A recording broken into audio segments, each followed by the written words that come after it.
పలు అభివృద్ధి కార్యక్రమాలకు మంత్రులు ఇక్కడ శంకుస్థాపన చేసిన పరిస్థితి. దీంట్లో బట్టి విక్రమార్కతో పాటు శ్రీధర్ బాబు సార్ కూడా పాల్గొన్నారు. అదేవిధంగా ఆరోగ్య శాఖ మంత్రి దామోదర రాజనరసింహ కూడా మనతో పాటు శ్రీధర్ అన్న ఉన్నాడు. ఒకసారి శ్రీధర్ అన్నతో మాట్లాడదాం. అన్న ఏంటి పరిస్థితి?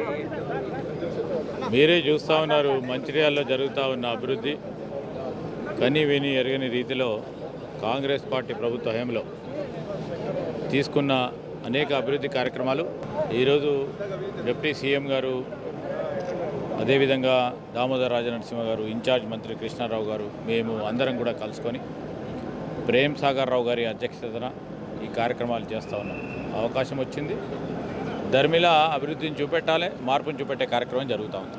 మీతో మళ్ళీ మాట్లాడించే ప్రయత్నం చేస్తాం. ఇది పరిస్థితి. అభివృద్ధి కార్యక్రమాలకు శంకుస్థాపన చేశామని చెబుతున్నారు. దీంతోపాటు జరిగే అభివృద్ధిని ప్రజలకు చూపెట్టే ప్రయత్నం చేస్తున్నామని శ్రీధర్ బాబు చెప్పిన పరిస్థితి. Vote studio. అసలైన తొలి వెలుగు. ఫాలో వాట్సాప్ @తొలి వెలుగు అఫీషియల్.